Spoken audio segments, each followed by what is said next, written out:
Okay, we should be live now. Sorry, I had some technical difficulty. What is up, Sharpe Way viewers? It is your co-host, Olivia Rondeau, back again with another solo hosting episode of Sharpe Way Live. Do not bother me about the fact that I'm wearing the same t-shirt I was wearing last time I did Sharpe Way Live or last time I solo hosted. I do own more than one shirt. It's just my favorite shirt. So let's get started. I hope I get some cool questions or comments today because this is actually a topic I very much want to talk about, and it's very much a hot topic, and I just want to kind of get into it. So, as libertarians, I think we could do, a better job at pushing to the front of the cancel culture conversation just because so many people have never heard of us before or have never seen our ideas represented on mainstream media platforms. And Joe Rogan is one of the only people to have those ideas represented on mainstream media. Or I don't know if I guess he does kind of mainstream now, I would say. I think he has like 8 or 9 million followers on Twitter. So yeah, Joe Rogan is mainstream. And he is one of the few mainstream media channels or podcasts to have Larry Sharpe on his podcast, on his show. Now, thankfully, Larry's episode wasn't one of the episodes that was removed by Spotify. But I think it was like at least 70 episodes of the Joe Rogan Experience were removed by Spotify. And I want to talk about it because it's true, Larry's episode wasn't removed, but so many other great episodes were removed. There's been I didn't put this guy in the title, but there's been other victims of cancel culture lately because I'm going to talk about this on a stream I have later tonight on my own channel. But Jordan Peterson is another one. If you guys have heard of the H3H3 podcast, which is put on by Ethan and Ela Klein, I was actually a big fan of that podcast. I still do tune into it occasionally. But they deleted their episode they had with Jordan Peterson a few years ago because he allegedly is leading people down the pathway to the alt-right. Now, if you are familiar with Joe Rogan or Jordan Peterson's work, you will know that they're not alt-right by really any sense of the word, any definition of the term. Just it's a huge reach. If you watch them, if you know who they are, even just a little bit, it's a huge reach. And I really did not take anything Ethan had to say after that very seriously, just because you have to be pretty far removed from political circles to even make the mistake to categorize Jordan Peterson and Joe Rogan as alt-right. Let's say they were alt-right. Let's say that they were full-blown alt-righters, whatever that means, because I haven't even used that term since like 2017 because it's really kind of irrelevant now. I mean, the MAGA movement, the alt-right movement that kind of grew out of that, it's kind of dead. It's kind of dead. But even if they were quote unquote alt-right, let's say Joe Rogan personally was at January 6th saying I'm alt-right as he stormed the Capitol. Does that mean it's okay to delete 70 of his episodes off of Spotify or whatever podcast platform? Does that mean it's okay to paint people as irredeemable, as canceled, and to shun people who talk to them or to shun people who have episodes and conversations with them? I don't think so. And just because Larry's episode of Joe Rogan didn't get deleted doesn't mean it won't. I mean, clearly there is a very wishy-washy standard that the left and that corporate media platforms such as Spotify have set to where it is very arbitrary. These episodes were once acceptable and now they are not. There is a clip compilation put out by Patriot Takes, I believe, which is sponsored by Midas Touch on Twitter, which is a left-wing group. It is run by white people. And these white people were very, very mad that Joe Rogan had said the N-word with the hard R in a quoted context. So, of course, they don't post the context. What they do is they posted a compilation of Joe Rogan saying the N-word on his podcast. Now, these episodes were online for anyone to watch. These episodes were viewed at the time, and nobody came up with a compilation of Joe Rogan saying the N-word at the time because the people who watched Joe Rogan Experience obviously watched the whole episode and didn't take the clip out of context because they knew there was context to it. I think it's very interesting how stupid these Patriot Takes / Midas Touch people think we are. And you know what? Then again, we are that stupid because people are that stupid. And that clip was trending. Joe Rogan, N-word. Those were trending terms on Twitter this week. And it's because people are so stupid to not think about, maybe if Joe Rogan was actually saying racially charged slurs to people on these podcasts, it would have gone viral at the time that he recorded and uploaded those podcasts. It's baffling to me. It's baffling to me. And I made a tweet. Guys, go check it out. My Twitter is at Rondeau Olivia, RONDEAULIVIA. But I made a tweet quote tweeting this compilation of Joe Rogan saying the N-word. If you haven't seen it, just scroll down on my feed a little bit. It's been the last couple of days. And you can see that the clips are very short. They involve no context. They don't pan to the other person who's speaking. It doesn't give you any type of background as to what they're talking about. You just see Joe Rogan saying N-word, N-word, N-word. And on the face, sure, that looks bad. I'm a biracial Black woman. I'm not a fan of people saying the N-word. I don't like when people call me the N-word. That's very rude. It's very racist. I'm not going to accept or tolerate that behavior. However, in these clips, Joe Rogan was not calling anybody the N-word.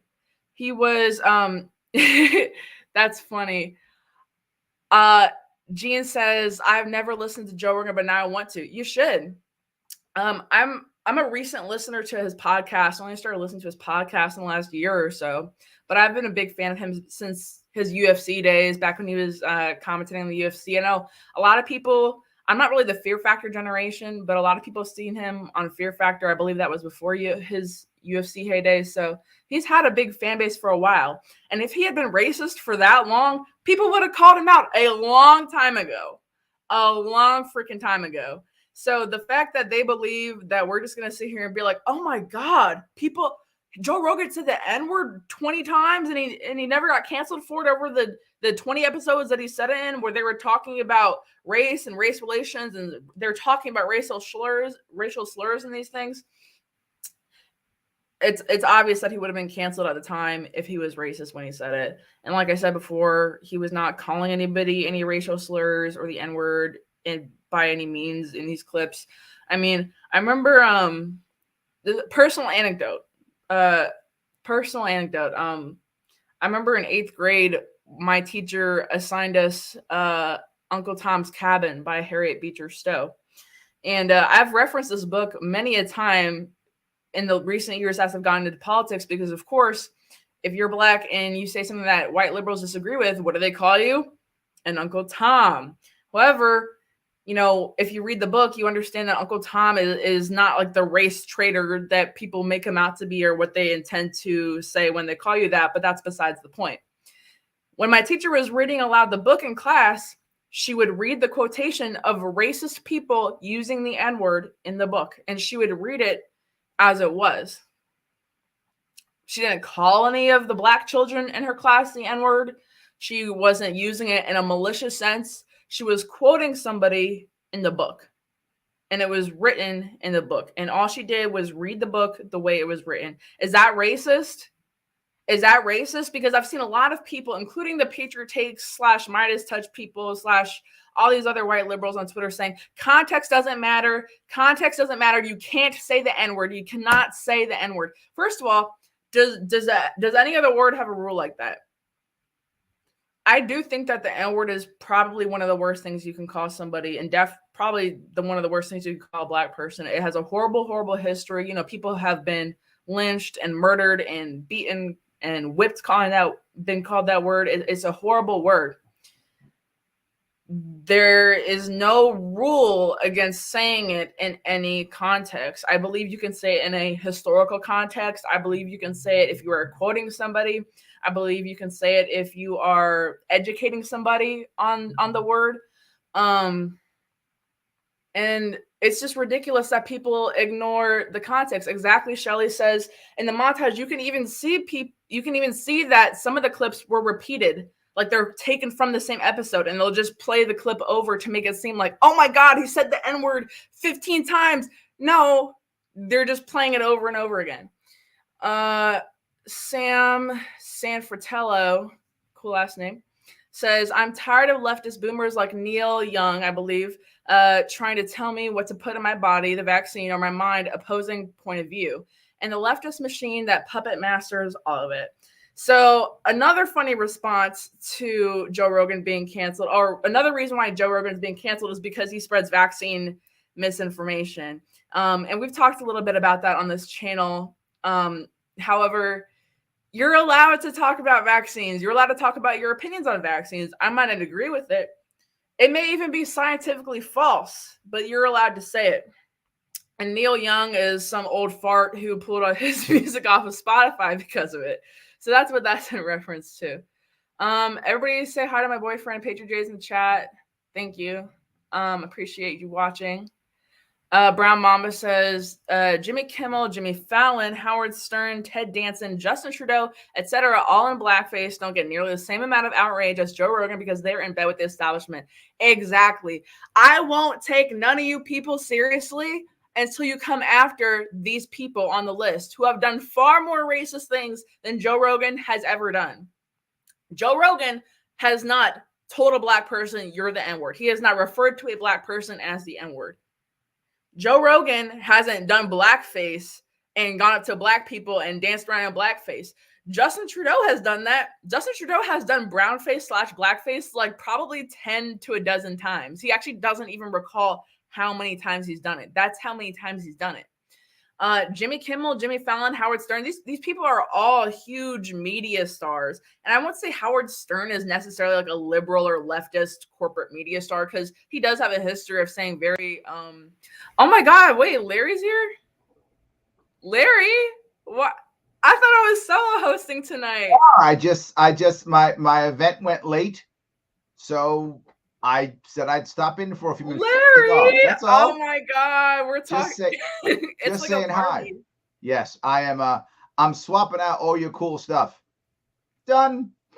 Oh, okay. There we go. All good. So all right. Yes, I know you're talking about brownface. That's kind of funny. Well, I'm just saying I was kind of defending you a little bit, because just because your episode was not removed from Joe Rogan Experience yet doesn't mean that the arbitrary line of what's acceptable or not won't move, and it will be, because they already arbitrarily removed 70 episodes of Joe Rogan Experience. I know Larry the other day asked in the Sharpe Way group chat, can somebody check if my episode is still up? And yes. I had to go check if his episode was still up, because nobody knows. Nobody knows what the line is. Nobody knows what's acceptable or not anymore. So yeah, that's basically what we were talking about. We were talking about Joe Rogan being canceled. I agree completely. Right. The idea, what makes me worry is, as we remove all those episodes, you start erasing what happened, right? And I don't want to erase what happened. And the other thing is, if you look at, I'm going to say something's going to sound awkward, but you might know what I mean. My father, who if he were alive today would be in his 80s, was happy to be called a Negro because of when he grew up and where he grew up. If you called him a Negro, he would be like, oh, we're good. Like, we're good, right? No problem. That's the word that he wanted to use. So if you used that word with my father in, say, 1963, he would have been very happy with that and thought that was the word to use. Life is good. Becoming black and proud was a thing that happened like in the 60s and 70s. Prior to that, that's all. It was just Negro was okay. Now some people don't even like black. So now African American becomes the thing. So I think the words are going to change, but I don't want to erase what was, if that makes any sense. That would be like me not wanting to watch Roots ever, because I might be offended by it, or there'll be bad words in it. When I was a kid, Roots came out in the 70s. And when that came out, that was a big deal. That was a big deal. And it was not good. Like, it was for 70s mainstream TV.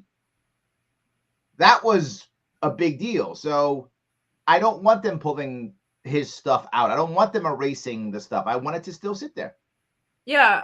Before you joined, I was giving an example that was similar to Roots. In 8th grade, we read Uncle Tom's Cabin, and my teacher would read it out loud. My very Caucasian teacher would read it out loud. And there's context which allows people to say different things that may be offensive in another context. And these white Patriot Take / Midas touch people who created this compilation with Joe Rogan saying the N-word and who have said context doesn't matter. Are you saying that my 8th grade teacher is a white supremacist because she read Uncle Tom's Cabin and did not censor the N-word? I believe that educational purposes, historical purposes, any purpose that's really not directing the word at somebody with malintent, you should be able to say, anything you want to say. Well, that's the big difference, right? The issue is I want us to understand the nuance, which is if you don't like the word I'm using, that's different than you being hurt by the word I'm using. There's a difference, right? So if I use a word you don't like, but I'm talking to my friend and saying, and then this guy, he said this word and I was shocked when he said it. And if you hear it and don't like it, you might go, hey, Larry, I'd like it to use that word. Okay, but you're not hurt by it. But if I called you the word, now maybe you're hurt by it. And that's the difference, right? That's the difference. And if I remember, there was Chris Rock did a lot of stuff on race years ago. And one of them he did was he was talking about how if you want to find somebody who really understands racism, go talk to old black men. Right? Do you remember that bit he did? I don't know if you ever seen that bit. Yeah. He did that bit. And he was like, no matter what you say, it's like they know real racism. So you ask the old black man if it's racist. Like if he says it's racist, then it's racist, right? But if he doesn't say it, well, then it passes. Now, obviously, I'm joking in a way, but I'm also not. Meaning, are you hurt by it? If you're not hurt, why are you so angry? And then we begin to self-censor ourselves. And there's one more piece of all this stuff. If you're going to be racist, and if you are a racist, I want you to self-identify. I want you to wear the armband. I want you to put the hood on. I want to know exactly where you are. I want to know exactly what's going on. I want to be clear on that. I don't want you to hide your racism, and then all of a sudden I'm backstabbed somehow. I want to know what's going on. So I would rather have it up front. Exactly. I don't want to be. I feel like it's kind of pathetic. Like I don't want to be that person that's like begging white people, don't call me the N-word, don't call me the N-word, don't call. It's like if they're gonna be racist, they're gonna be racist. They don't care if you ask them to not call you the N-word or not.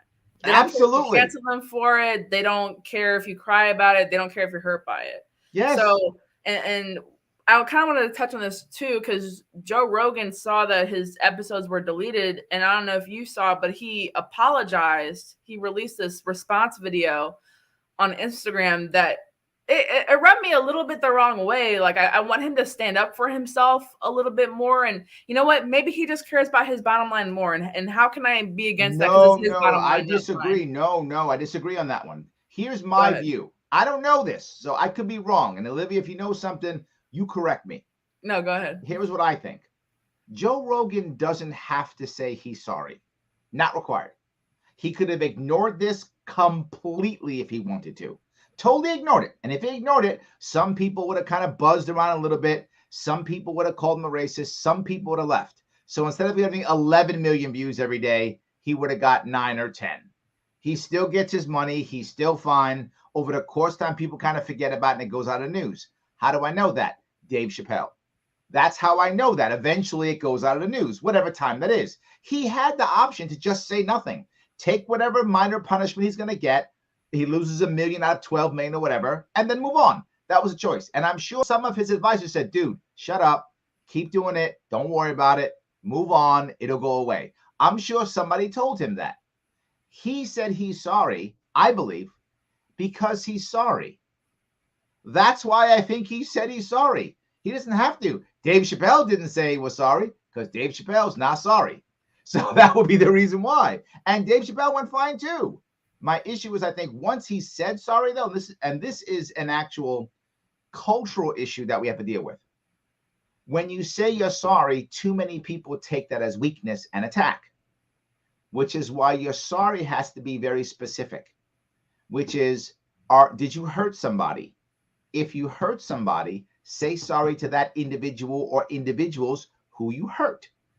Are you sorry because some people feel bad? No, go to hell. No, because you want to be an SJW and you think that someone might be insulted, so you want to be their white knight and save them? No. Go to hell. No. But if I hurt you, I should say sorry to you. Our society is messing that up. I get your point. I think the main difference between Dave Chappelle and Joe Rogan is that Dave Chappelle's Netflix special was not removed, and Joe Rogan's 70 episodes were removed. So if he apologized to appease Spotify into not removing any more of his episodes, or to maybe get those episodes back on, that would give more of a financial motivation to apologize, because Dave Chappelle, Netflix came out and said, we support Dave Chappelle's right to do his comedy while we may not agree with the statements. Spotify, I think they said something similar in regards to COVID when Neil Young was like, I'm pulling all my music off because he's wrong about the vaccines. And Spotify was like, he's allowed to say that. But 70 episodes where he was quote unquote racially insensitive, those are the ones that got pulled. And that's when he apologized. So that's why I was like, not sure what's going on here. Well, but remember, there were two sorries, right? There was the sorry for the COVID piece. That was the mistake. Right. That was the mistake. Because once they saw that sorry, now the N-word video came out. And if the N-word video only came out because he said sorry, they saw blood in the water, they saw he would react. Now we got him, hit him with the N-word video. Then stuff started getting pulled, and then Joe Rogan said he's sorry. Do you see my point? The timing on this, the first sorry was the problem. To be forward, if somebody wants to say sorry for dropping the N-bomb, it's fine. Say it's all good. Move on. It's probably good to say, to have it on record. It's probably fine. But you can just move on from that. But that would have never come out, right? Do you know how many people have done blackface, said the N-word, whatever, who are, oh my God, right? Oh my God. All of a sudden, they're going to start mashing those videos together, and we're not going to have anybody who can do anything. That's it. Nobody can be on TV anymore. But it's crazy that those people haven't even apologized. There's no Jimmy Kimmel apology. There's no Jimmy Fallon apology. I think Justin Trudeau did say sorry. And then when he was asked how many times did you do blackface, he didn't even know. It was too many times where he didn't even have a count. So these people have not been held accountable over the years. And it's just, I don't know. I'm going to read a couple comments. This Logan says, Larry is right. Joe Rogan is a very authentic guy. You can just tell by the way he conducts himself on the podcast. If Joe says he's sorry about something, that's because he's sorry. That's very fair. That's very fair. As a relatively new watcher of the podcast, maybe I just, didn't get the whole Joe Rogan experience, no pun intended, and didn't really understand what he was trying to do with the purpose of his apology. So maybe that's on me. I do want to wait and see how it plays out. If Spotify will return the episodes, if they'll knock more off. I hope Larry's episode didn't get knocked off. I mean, your episode, I feel like probably wasn't that controversial, but seeing as how the line is so arbitrary, it could be controversial tomorrow. That's something that is misinformation tomorrow could be factual today, or vice versa. So let's see what happens with that. Logic says, can agree, Shelley. Just maybe think Rogan could have went about his apology a different way or worded differently. Still organizing my thoughts on it. Maybe I should watch it again. Yeah, maybe I feel like I should probably watch it again. I kind of subscribe to this comment. Sam says, rule number 1, never apologize to the woke mob. Yes. I'll never. Yes. He's right, Sam. Yes. You only apologize to people who you hurt. The woke mob is not hurt. It's trying to be a white knight for someone else. It's trying to get their own cred. It's trying to create their own virtue signaling for others, right? So yes, those people do not apologize to. Only if you actually hurt somebody. Yeah, I feel like I've probably had to apologize to specific individuals on like social media, in real life, on video, a couple times. I don't know. I can count them on one hand, but I'll never, ever, ever release an entire apology tweet. Like, I apologize to this community of people. I apologize to the Native American community. I apologize to the female community. I apologize to the gay. I will never do that, because nothing I say is going to affect an entire community. And I don't know if the left realizes that they're giving Joe Rogan so much power when they say that his comments are hurting the entire Black community or hurting the entire, I don't know, pro-vax community or whatever you would call it. Joe Rogan is not hurting any type of community. Joe Rogan's not hurting Black people. Yeah. And also, how weak do you think we are? Well, we can see a podcast compilation of some white guy saying N-word N-word, haha, N-word. And I'm going to be like, yes.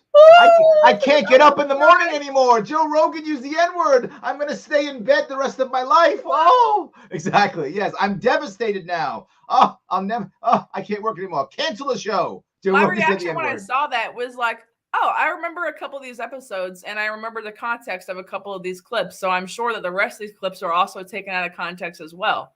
Because a couple of them, I remember specifically, he was quoting people or just talking about slurs in general, in a general sense, and he was not directing them at anybody. I was only looking for one thing, and that was him using the N-word, calling someone that, or directly or even directly, that guy is calling someone that not in anger.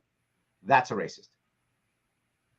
I think that was the definition of racism until very recently. Correct. If you were to call someone that not in anger, you're probably racist, right? People will use racist slurs in anger, but because they're emotional and they want to hurt, right? People will do it. You might be a racist, but you might not be. You might just be in a terrible place and you want to hurt someone. So you use the most nasty comment you can, which might be misogynistic, which might be racist, which might be anti-Semitic, which might be any of the things, but you're not thinking you want to hurt. So you use the most hurtful word you can find to punish somebody.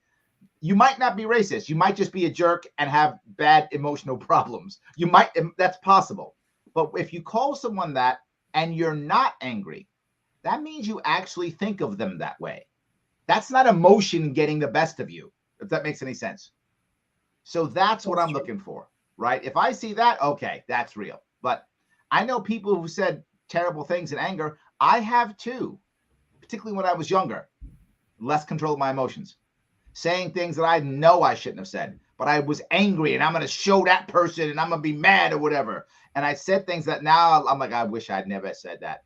Because the worst part is not only, look, I'm old enough to where everything wasn't on video, right? But I still said things that the person I said it to is never going to forget. And in my stupidity and my naivete and in my weak ego-ness, I wanted to hurt the person. And I did. And now I regret it because I get to get back. So I do understand people will say things in an attempt to hurt, that even though the impact is racist, the intent is only to hurt and not racist. I agree. Cowboy shit says, I've said some mean shit to family members that I was mad at that I did not really mean, but at the time I wanted to hurt them. So I kind of get where you're coming from, Larry. Yes. It's what people do. Armed Atlas says, I listened to a struggle session on Twitter Spaces after this crypto girl got caught being gross in old tweets. I wanted to vomit. It was so annoying to hear her beg for forgiveness from 1,700 people. So I wanted to provide some context to this because maybe some people missed this because it was kind of like drama very centered on Twitter. It didn't really spill out onto like other social medias. But there was this girl who was kind of a cryptocurrency influencer, a white woman who was kind of talking trash about Joe Rogan and people getting canceled in general, saying that you have to own up to your old tweets, like you have to respond and apologize and do all this and do all that if you said something like 10 years ago that was racist. Well, lo and behold, people dug up her old tweets where she was saying the N-word and she was saying, oh, Mexicans, I hate Mexicans and Asians, and just had a whole slew of racially insensitive tweets from about 10 years ago. And this woman is not an old woman. She's probably in her mid to late 20s. So 10 years ago, she was a teenager. And she went berserk. She was crying. She was apologizing. She was like, I wish I had more time to own up to this, and complete hypocrite. And she really kept digging herself into a hole because she was on Twitter Spaces and talking to all these people saying she was so sorry. She was apologizing and atoning for her racism, even though the tweets were from like 2012, 2013. And nobody really was hurt. There was no community that was hurt by her tweets. Right. Nobody was hurt by her tweet. Half the tweets with the N-word in it, they were Kanye lyrics. I recognize them. They were Kanye lyrics. So the Black community was not hurt by this little girl saying the N-word in a tweet when she was 18 years old. Nobody was hurt by it. But of course, the leftists who in their cryptocurrency community, and they fired her. They let her go. They were talking. Because that'll solve it. Yeah, that'll solve it. The black community, that's reparations. I don't even need reparations. We don't have reparations. Done. Her being fired is reparations. That is the reparations plan done and done. She was fired. Good. All good. Done. It's insane because it just goes to show that she said that Joe Rogan basically deserved to be held accountable for these actions so confidently that she probably did not remember saying the N-word in a tweet 10 years ago. I don't remember what I tweeted yesterday, bro. So I guarantee she probably didn't even know that she had said those things in the past. She didn't think of herself as a racist person who needed to atone for her racism. But because she was exposed and was like, oh my God, I said this in a message that I posted 10 years ago. Now she's a racist and now she has to apologize for her racism. That just goes to show that it's arbitrary. There are zero standards. It doesn't matter if you hurt an individual or a community. It just matters if you said something 10 years ago. Well, there's something else to remember too. As a general rule, there's a time when you can just say nothing. And the problem is we have this call out culture now, right? You got to call this out. You got to call this. You got to call it out. No, you don't have to. You want to because you want clout, because you're clout chasing, but you don't have to. It's a choice you make. If you see something that's not going well, you should ask yourself a question. If I say something, will it be helpful? If it's not helpful, why are you saying something? You can just say nothing. I see all types of shit, and often I just say nothing. And you see me in the chat when I tell a team, say nothing. I literally put that, say nothing, leave it alone, ignore it. And the team will just ignore it because they know that's my normal mode is ignore, let it go, move on. That's critical. And you should only say something if you think it's helpful. Otherwise, if you start clout chasing, you risk it back. You risk the backlash, and I don't want to risk the backlash. I'm not clout chasing. That's exactly what this lady was doing. She was clout chasing off of Joe Rogan being canceled and got canceled herself. She basically ruined her life, ruined her career for nothing because she wanted to clout chase and act like you can throw stones at a glass house or throw stones when you live in a glass house, and you just can't. You can't. I'm so glad that I didn't have Twitter 10 years ago. And that 10 years ago, I was literally 11 years old, so I was not on social media. But I don't remember what I posted online when I was like 16 and got social media. I have no clue. I don't remember. I don't recall. If somebody pulled up my old Tumblr page when I was 16 and I said something bigoted, I'm sorry, but I don't remember it. And I am not currently a racist, horrible, politically well, I am politically incorrect, but you get my point. Yes. And but I would still never say something like, oh, this person who tweeted, a gay slur 5-10 years ago deserves to get canceled, because who knows what anyone posted 5-10 years ago? Who knows? And something else, particularly in today's world, people really do change over the course of 10 years, right? And that's whether you're 21, 51, 81, doesn't matter. You're not the same person you were 10 years ago. Now, you might have had a drastic change, but you do change. Things affect you, sometimes negatively, sometimes positively, and usually a combination. And you begin to change who you are, and you become tempered by life. Now, some people become worse as they get older, and some become better, but no matter what, we change. So to punish someone for something they did 10 years ago, it's why so many people are so shocked when it happens, because they feel like they're not that person anymore, right? I am not the person I was in my 20s. And I use this thing often. When I was first in the Marine Corps, I was the most warmongeriest guy there was. I was the guy who wore the shirt, kill them all, let God sort them out. I wore that shirt when I was 19. Yep. When I was 19, I wore that shirt. Canceled. I was the Marine who was ready to go to war and kill the godless commies, because it was still USSR in the 80s. So we still thought. So yeah, I'm old. So it was still USSR. So we were going to save the world from the commies, and we were going to bomb the Russians and get them, and we were ready to go. And I am so not that guy anymore. Richard puts out "Blood Makes the Grass Grow." We used to sing that in the Marine Corps. And there's a response to that, by the way. It's "Blood makes the grass grow," and the response is "kill, kill."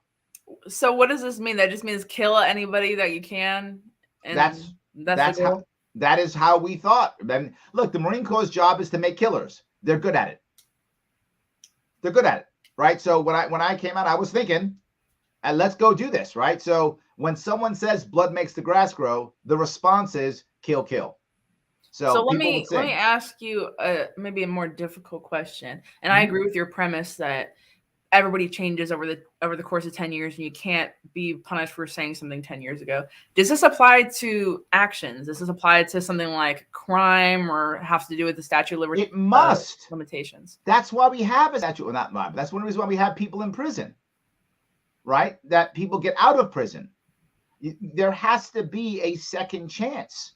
Otherwise, just murder all felons, right? Well, I'm speaking more in the sense of how we cowboy shit. There's the other one. Napalm sticks to kids. We should sing that too. Okay, that's horrible. Yes.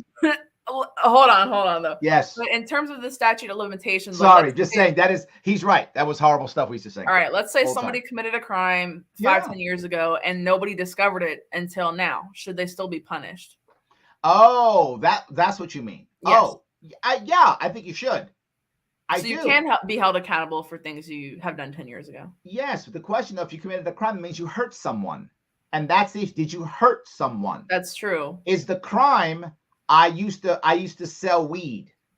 That's a made up crime. Yeah. That's not a real crime. That's a made up crime. If it's a phony crime, no, I don't care if you sold weed.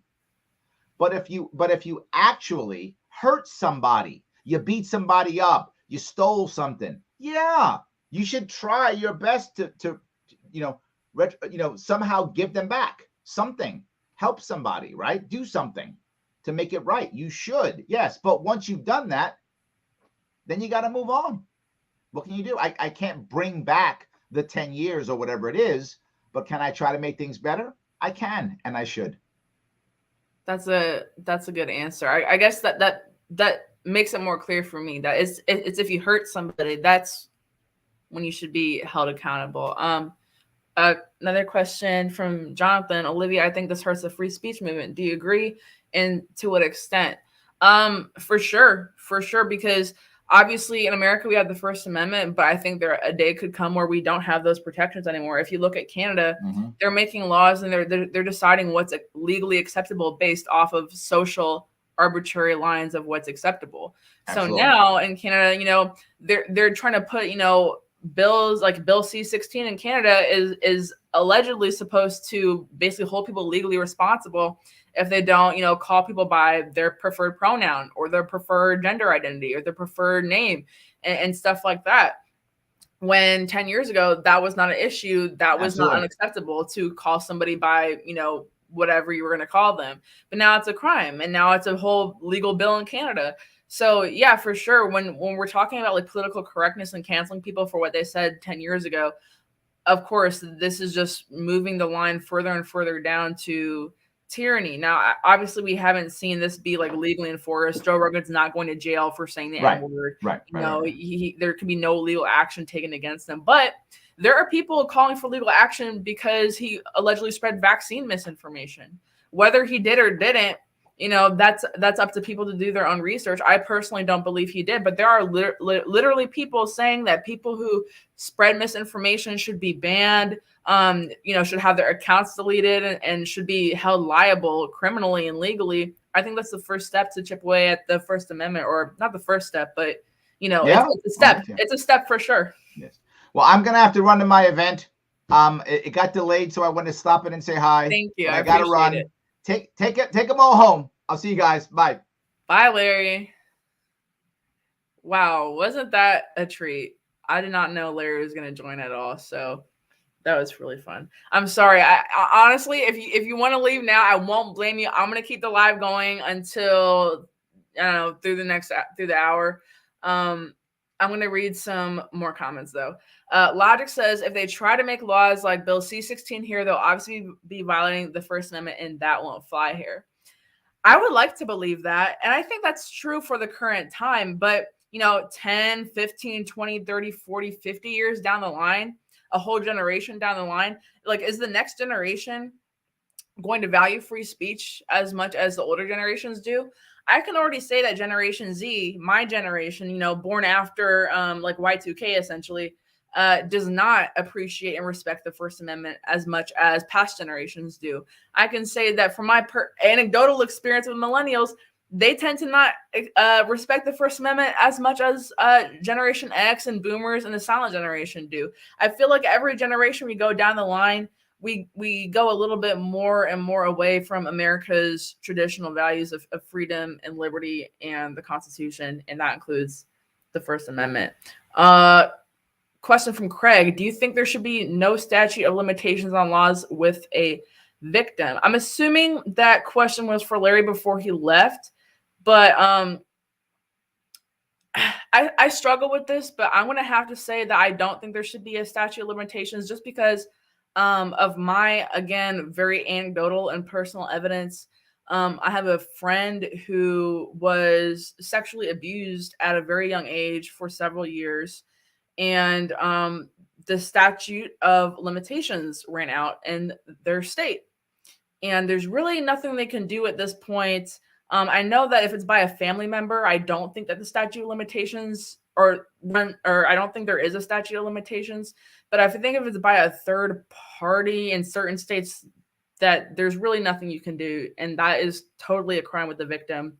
And it just makes me like kind of be sick to my stomach a little bit.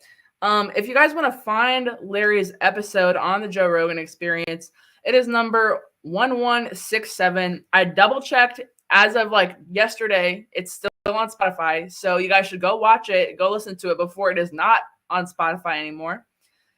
And for those who wanted to find out what I was talking about with Larry earlier, by the comment that Armed Atlas suggested about the white lady that was canceled for saying the Kanye lyrics 10 years ago, that is her @name. It's Ashney Christ or Ashney Christ on Twitter. And I went through her tweets. She was profusely apologizing to people. She made a Twitter thread about how she is being held accountable for her actions and that she wished she had more time to, you know, respond before she was fired and yada, yada, yada, yada, yada.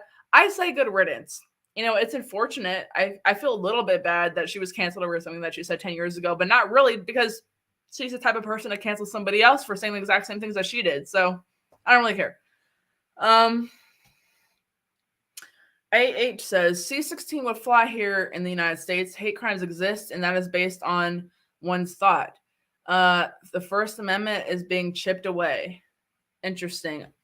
You know what? I feel like I don't have a fully formed opinion on whether I agree with hate crime distinctions or not. I feel like I have to do more research on that, because personally, I've never really had an issue with the concept, but you framed it in a way that makes me feel like I got to look more into it. You know, I'm one of the people that I'm okay with being wrong. I'm okay with, you know, readjusting my opinions with further research if need be. Sorry, I'm scrolling through the comments. I missed a bunch of them. Terry says, no victim, no crime. I agree. Lucky says, I'm breaking the law right now, smoking illegal drugs. You and me both, Lucky. Let me see. Missy says, it's to the point that people second guess every little thing they're going to say. People are quiet because they're afraid of being canceled or embarrassed. No mistakes allowed. It sucks.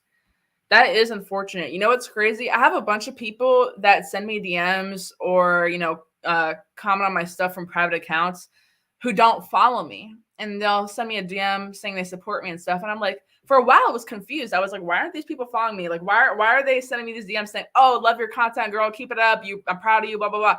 Then I realized it's because they can't publicly follow people like me. I would go through their following lists, and it's all these corporate news media accounts. It's all these leftist politicians. It's executives in their company that they work for that they don't want to see that they're following somebody like me or retweeting somebody like me or supporting somebody like me. It's crazy. When I first realized what was actually happening, I think it was in October, and I was at AMP Fest, and a lot of you guys who actually regularly watch the Sharpe Way channel, you may have seen my AMP Fest video I put up. So go check that out, because I interviewed a lot of cool people there. But I was with my boyfriend there, and he is also, I would say, a niche internet micro celebrity on Twitter. I think he has like 89,000 followers at this point. And somebody approached both of us and was like, "Oh my God, love you guys, follow you on Twitter." This lady was super nice. She seemed fun. You know, we were like, awesome. I was like, "What's your Twitter? I'll follow you back."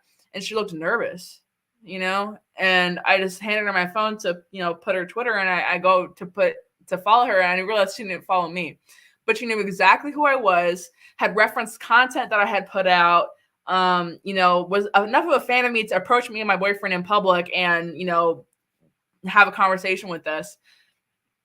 And her account was private, and I realized it was one of those accounts that, you know, only follows like a lot of corporate media accounts, and she probably uses this account for business, or her boss or family probably follows her in this account. So I wasn't offended that she didn't follow me. She ended up following me later on, like later that night after I had followed her. But I was like, oh my God, people literally can't follow me in public, but they're, even if they're a big fan of me. And so that was crazy for me to realize. And I think that's a lot more common because I constantly get DMs and messages, especially on my Instagram where I'm not as political. That's the thing. I'll have people follow me on my non-political Instagram and message me and be like, "Hey, I love your Twitter. I love your politics." But they don't follow my political Instagram or my Twitter because they can't, for fear of being canceled.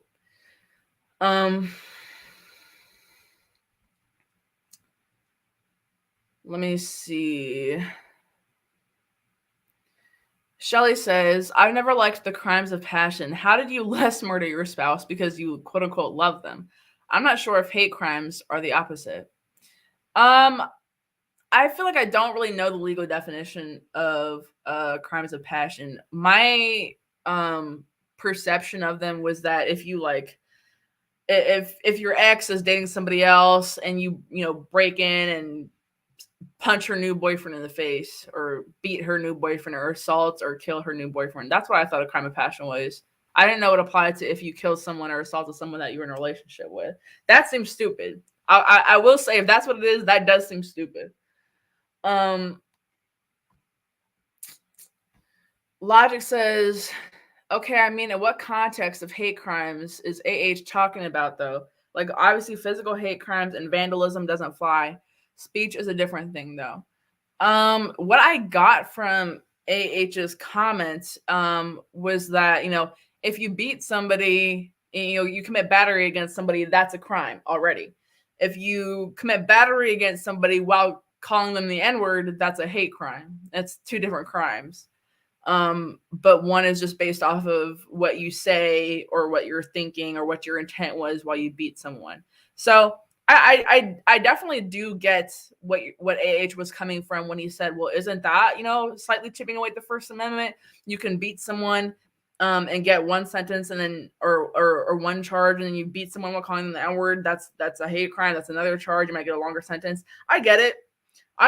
That's why I said I feel like maybe I should re-examine or do some more research there, because that's just one of the things I haven't really thought about that much. And as you can see, I should do more thinking about that. So I'll do that. Thomas says, "I'll follow you everywhere I can. I'm not a stalker, though."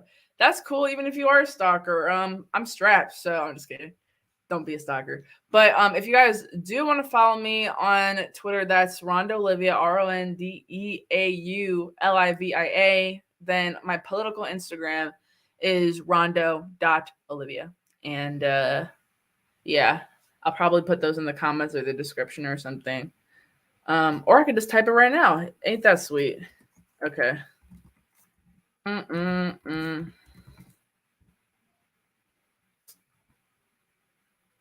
All right, guys, that's my Twitter if you want to follow me. But yeah, so now I get the hate crime thing. I'm thinking about it.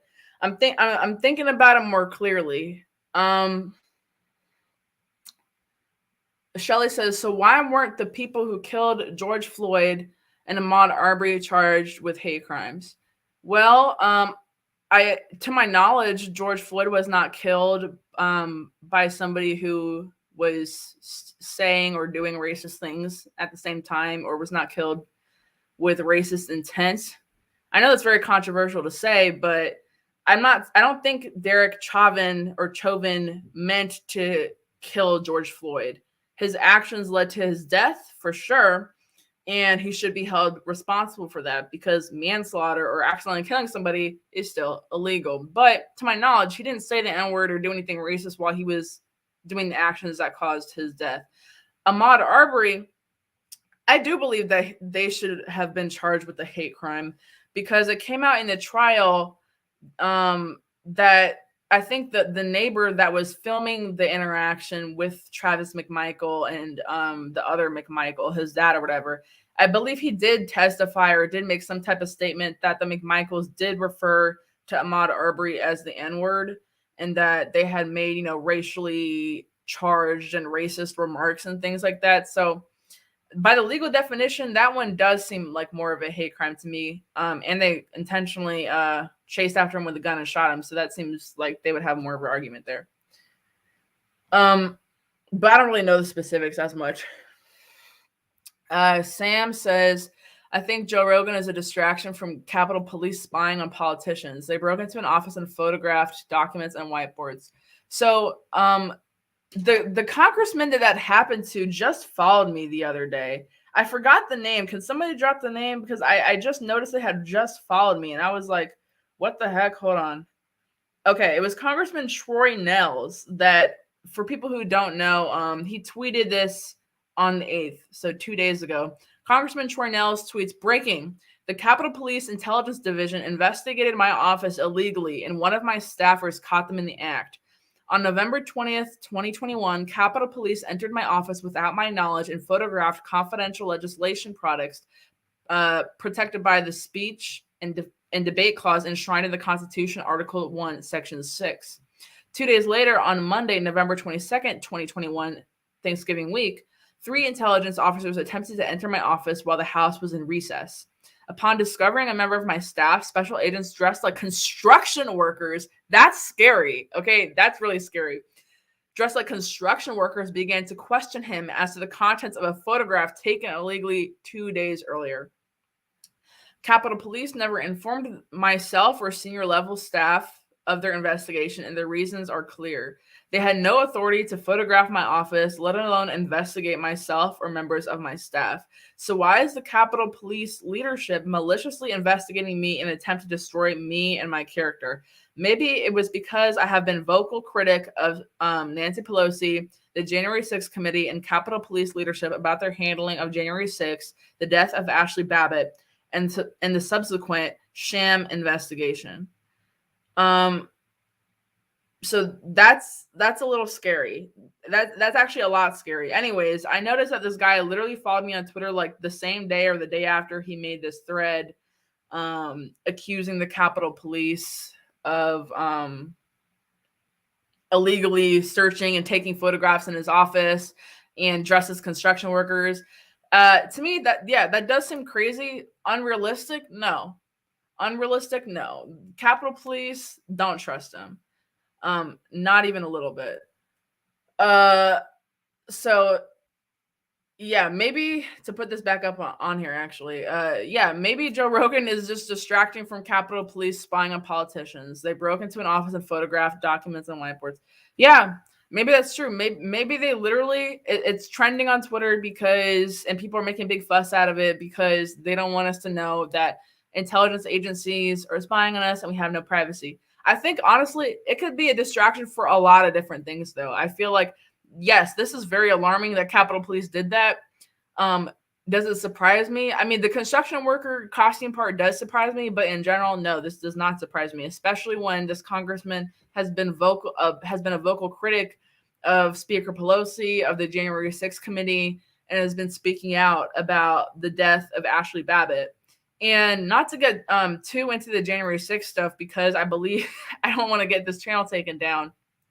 You know, it is a controversial topic. And I just want to say that we should be allowed to talk about it. And it's a shame that on this channel, it just seems like too much of a risk to even, you know, play clips from it. I wish I could. I would just say I would direct you to Twitter, to Reddit, to a lot of video hosting websites. There's more clips of Ashley Babbitt and what happened to her coming out now. And it really just sheds more of a negative light on the Capitol Police, if anything.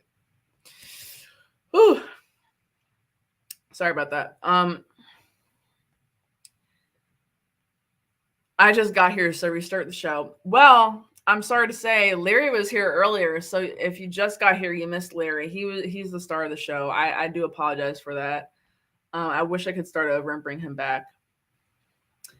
Craig says, but the Capitol Police would never conspire like that. Like, never. Like, especially not on January 6th.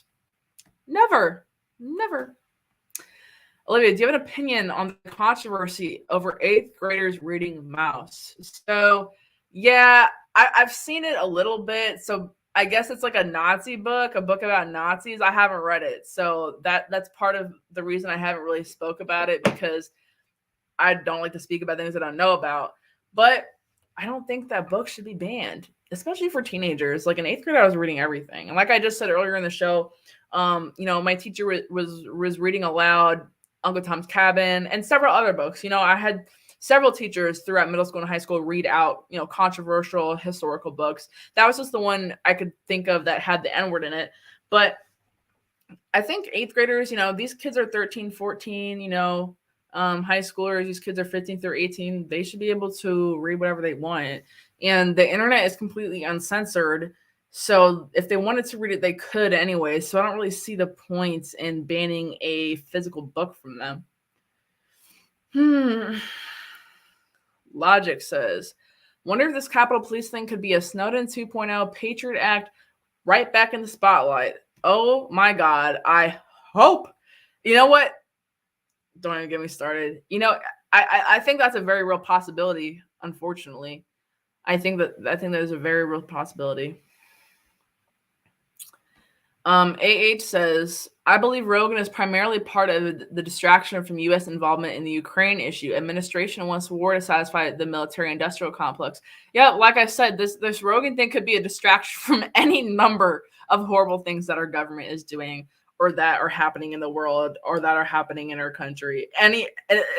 Practically an infinite number of things this could be a distraction for. Maybe a combination of them, maybe two of them, maybe all of them. Who knows? One thing that I'm not confused about is if it's a distraction at all, because it clearly is. Armed Atlas says, don't you have a live tonight? I do, at 8 p.m. Let me promote that for a second. You guys should go subscribe to my YouTube channel. I don't know why I didn't shout myself out. It's because I have been taking a YouTube hiatus since like November, and this is my first live stream I'm going to do on my actual YouTube channel since November. So I forgot that I even have a YouTube channel. But it's just my name, Olivia Rondeau, Rondeau, and I am live streaming at 8 p.m. with Blair White, who is a trans woman Republican YouTuber, who I'm actually going to be talking about more in depth, the cancel culture stuff with her, because, being a trans woman, she has, I would say, a slightly different perspective, on people being canceled over, transphobia, LGBT issues, things like that, things of that nature. So I'm going to be talking with her about that. It's going to be a good time. She's a cool YouTube channel, almost 1 million subscribers. She's kind of famous. So you guys should go subscribe to me and subscribe to Blair White. So Greg, oh my God, this is covering my whole face. Okay, Greg had a comment. The purpose of a hate crime legislation is to allow somebody's prejudices to be considered as motive for a crime. Prior to that, prosecutors had a difficult time establishing motive in certain cases. Unfortunately, the application of the law often does not match its intent. I have heard claims that punishments can be more severe for alleged hate crimes, but I have not confirmed them. I would agree with the former, but the latter seems unethical. If someone assaults me, it is just as okay, I don't know if you finished that, but I think there's a character limit. But yes, I get it. If someone assaults you and is just as bad as somebody assaulting you with a different motive in mind, if they're racist. So yeah, I agree with that premise. If, for the first reason, that seems fine. To establish motive, obviously racism could play a part. To give people longer sentences based off of a thought crime, basically, seems kind of wrong to me. Thank you guys for leaving comments on your opinions on this, because it's helping me form my own opinion on it, low-key. Shelly asked, does anyone think that Trudeau refusing to answer to his countrymen is a distraction from something else? Yeah, I mean, dude's just hiding out. Clearly, there's something else going on. I'm not super well versed in Canadian politics, as I should be probably, as they are our neighbors to the north, but he's a global elite. He's a liberal leader. What else do you have to say? Obviously, he's hiding something. Let me see. Olivia, to be clear, we love when you host too. All right, thank you, Shelly. I appreciate it. You're always in here every time, asking good questions, leaving good comments. I appreciate you guys that actually stay and interact with me. So 8th graders are allowed to read Mouse. Okay, the issue is whether they're required to read Mouse. Okay, I haven't read the book, so I guess I have no opinion on whether they should be required to read it or not in school. Logic said, "Oh, please do get started. I can't stand the Patriot Act. Let me vent vicariously through you, Olivia." I mean, I've talked about this before, and I've talked about this before on this channel. The Patriot Act is something that my generation, younger generations, like millennial and below, don't talk about enough because we grew up with it, because it's normal to us, because growing up in a post 9/11 world, we are comfortable with surveillance from the government. Not speaking for myself here, but just my generation, just young people as a whole. We're comfortable. We're comfortable with the concept of safety and security over freedom and liberty, because it means like, hey, you know, we might be in the gulag, but at least we'll have 3 square meals a day. Obviously, in the gulag, we won't. But that's the thought process that many of my generation have. And that's the thought process that many of my generation and older people who were just not based, you know, have towards the Patriot Act. And it disgusts me. It disgusts me. I hope this is not like a Snowden 2.0 situation, but, you know, it very well may be. And then maybe more people in my generation will see the cause and effect more directly from before and after. If people in my generation know that the FBI or Capitol Police in construction uniforms can break into your house and bring into your office and take pictures of documents, you know, maybe they'll wake up to it more. Who knows? Call me an accelerationist. Who knows? At this point, we don't even know what's going on. Blair White, yup.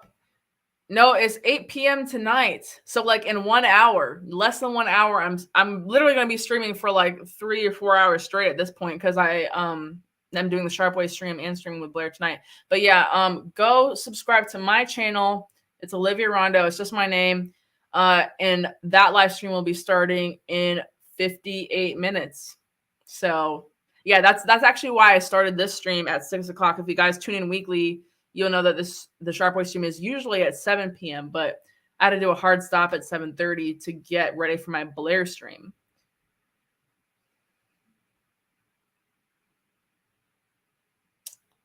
Let me see. Okay. Scientific Libertarian says, I guess the logic of having hate crimes would be that someone committing a crime against one person they hate that one target.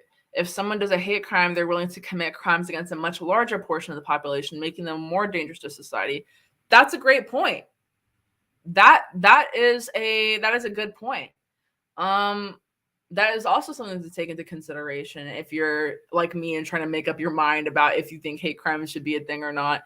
That there's definitely a valid counter argument to the whole thought crime thing, because, you know, some people might view it as a thought crime, but some people might view it like this. As a scientific libertarian said, if somebody beats me and calls me an N-word, you know, are they going to get out in a year after they get out on their regular assault charge and beat up another black person and call them the N-word? Like, you know, who knows? There's definitely some nuance to the discussion. I'm happy to have it with you guys. So, you know, thank you again for leaving the comments. Let me read some more. Logan says, I don't think it's about distraction, rather than it is about attention. Mainstream media just wants attention and clicks. Attention and clicks equals dollar signs. There's also that as well. There is definitely also that as well. But it also just seems like a lot of people kind of don't care. Like, there definitely is a big push to get Rogan to platform, mainly as it had to do with the vaccine misinformation stuff, not so much with the N-word stuff. So it kind of seems like a lot of this is very, what's the word? Manufactured. Like, it's very false, and it might give people a false sense that people actually care about this. I don't think that people were demanding that 70 episodes of JRE be removed from Spotify. Maybe I'm wrong, but it just didn't feel like enough for it to be dominating the news cycle like this. It's like, maybe it's just me not caring, and I can't comprehend how other people can care about Joe Rogan saying the N-word, out of context, but maybe people do care that much. I don't know. Armed Atlas says, while I'm here, I'll shout out my own YouTube channel. Yeah, you guys should go subscribe to Armed Atlas's channel. I'll be posting all new conversations in there, including my amazing conversation with the super cool Olivia. That would be me. We did record a podcast episode a couple weeks ago. So yeah, go subscribe to the Armed Atlas channel and listen to his podcast as well. Logic says, 32 here and very, very much prefer Over the Lie and Illusion of Safety and Security coming from a security officer of 8 years. Most of what we see is security theater, the illusion of security. Yo, I wholeheartely agree with you.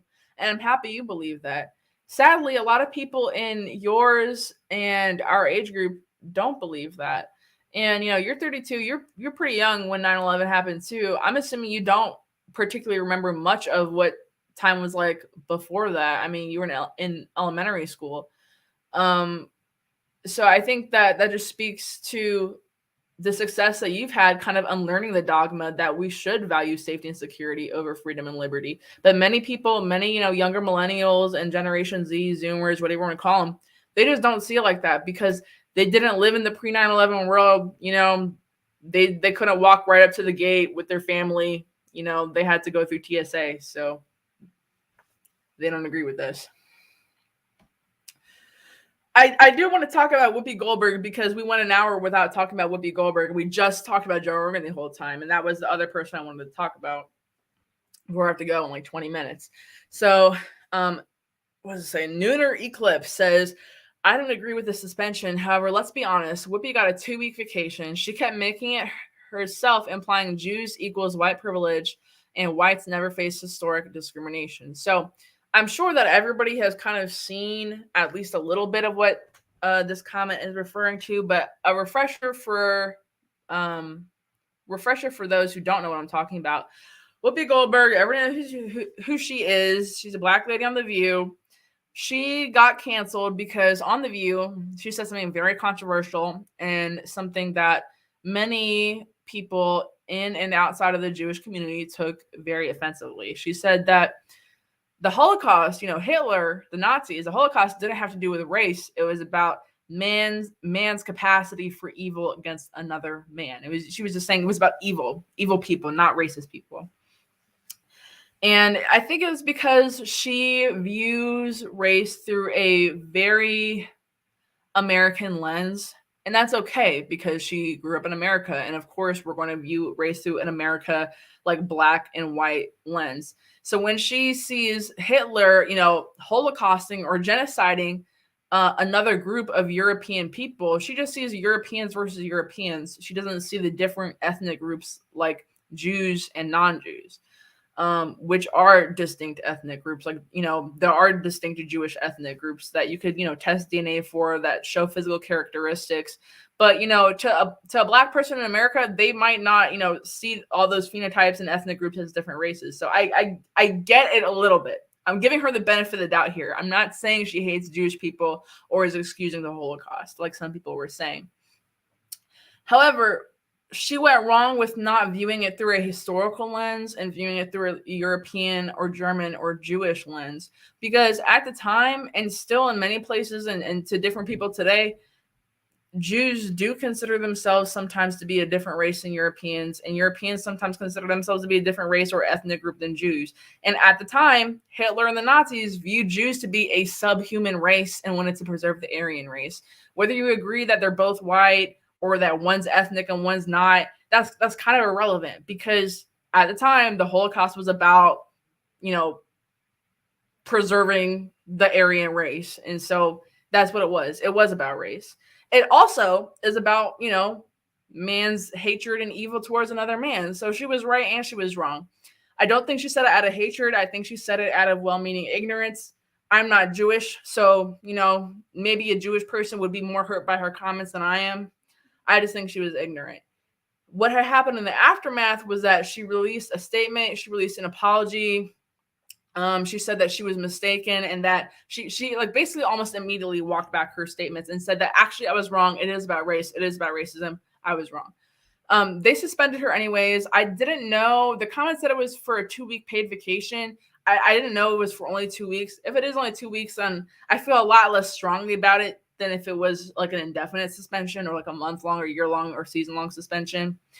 But yeah, I still don't really agree with her being suspended just because she didn't say anything anti-Semitic. She said something that was misinformed. And that's, yeah. So that's the context of it.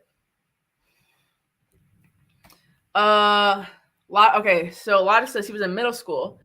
Saw the smoke at the window of my art class, so I get the whole terrorism thing. I just don't make excuses to allow the government to abridge our rights in any way. You know what? That's cool. I'm just really bad at math because I was thinking. So I'm 21, and I was 8 months old when 9/11 happened. So you know what? You're 11 years old. Okay, I guess you'd be 12. Okay, I guess you'd be in middle school.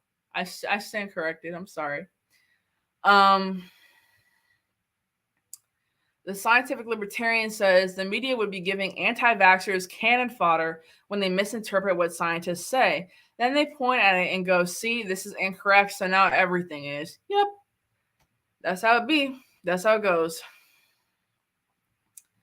Shelley says, the Klan feels the same way about blacks and Jews. I personally think that blacks may be the lost tribe of Judah. This because they have suffered the same hardships and Moses' wife was black. I don't really know about religion. I know that is a theory. And I know that people who believe that theory are sometimes painted as anti-Semites. I'm not sure why. I don't know all the intricacies of that. I don't think you're an anti-Semite for saying that.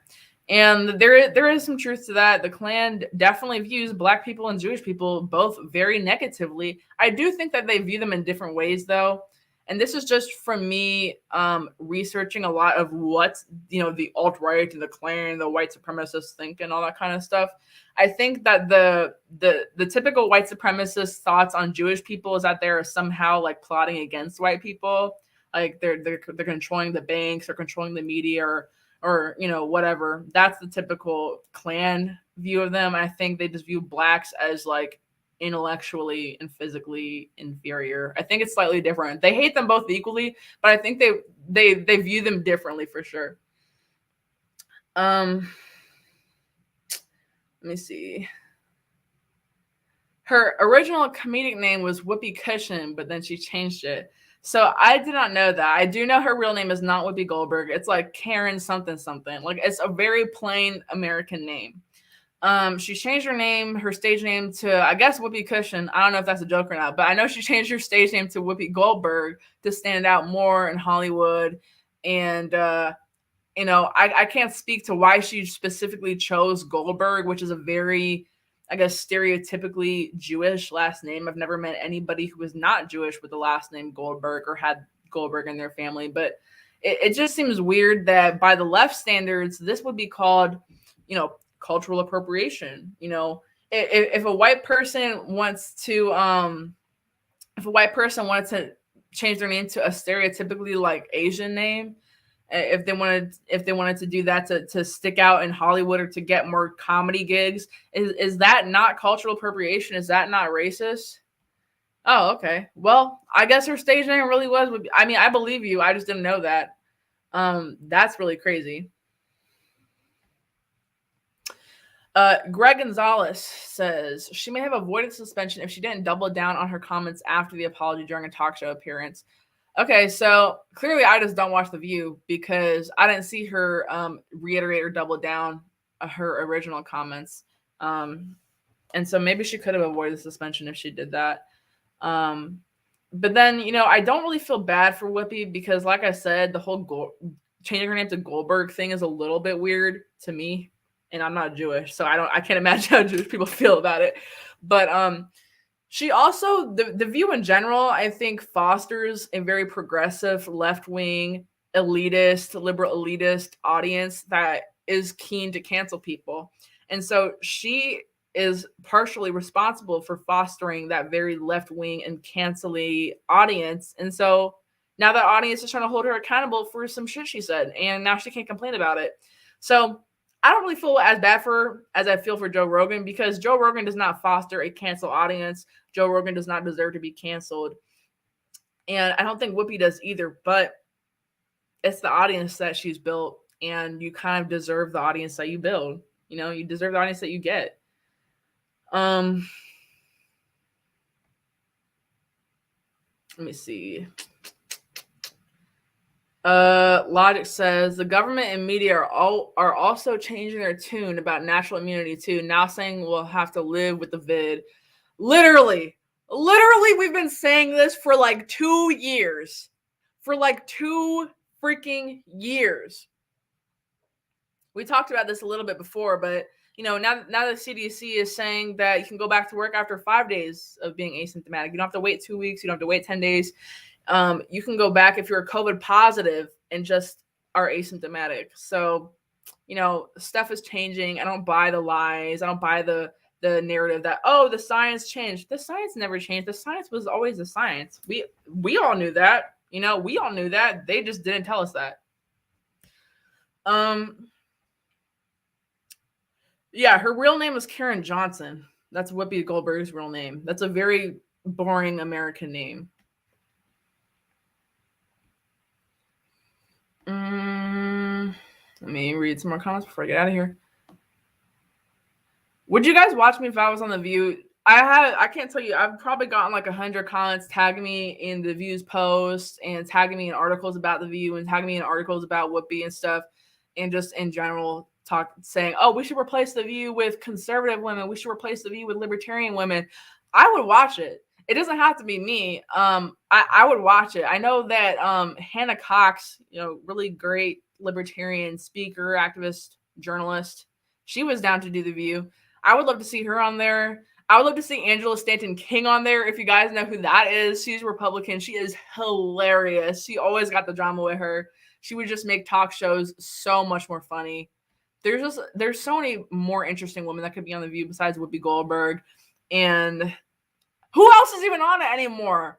That one lady, what's her name? It's a Spanish name. That one lady who always said Navarro, is that her name? Always talks about how she's a Republican or whatever, and is totally not. Meghan McCain was on there for a while, always talked about how she was a Republican and conservative, and then would just fall in line with whatever the Democrats on the show were saying. It was stupid. If there's a market, I think there's a market for a conservative version. I mean, shit, I should pitch that to Fox News. You know what's crazy? The booker from Kennedy Nation on Fox Business hit me up today to see if I could come on tonight, and I turned it down so I could stream with you guys, and then so I could stream with Blair. So I hope you guys are happy. I'd watch The View if you were on, Olivia. Thank you. Would not watch The View no matter. That's fair. That is fair. That is very fair. Blair White on The View. Now I would watch the freak out of that. I would very much enjoy that. It is hysterical that her name is Karen, given that she lashes out at people before knowing the facts. That is also hysterical. I kind of said everything I wanted to say. We've gone over an hour now, and you guys have been super engaged, super nice to me this whole time. We got a surprise guest appearance from Larry. That was super fun. You know what? I gotta give Larry a quick shout out before I leave. Yet last week on Thursday, I was supposed to host the show with him. He hosted alone that day, and I logged on to the StreamYard, and I was super upset with something personal that was going on. And I wasn't like, I didn't think I was looking outwardly upset, but as soon as I logged on, he could see the look on my face that I was just not cool. I was just not okay. We got off the stream. We didn't go live. We got off the stream. He called me. We talked it out. He gave me so much great fatherly advice. And everyone thinks that Larry's my dad anyways, so it just kind of felt natural. And he gives really good advice. And he just helped me work through my personal issue and let me log off the stream. And so I didn't go live with him last week. So I just wanted to, I don't think he's watching right now. He's at his other event. But I just wanted to give a quick shout out to Larry because, you know, doing the show is part of my responsibilities here as I have a contract with Sharpe Way, and he let me out of it because I was having a rough day and let me do it today. And then he came and blessed me with his guest appearance. So that really made my day. I hope it was fun for you guys. He's really awesome. Thank you guys for participating and asking all these good questions in the live.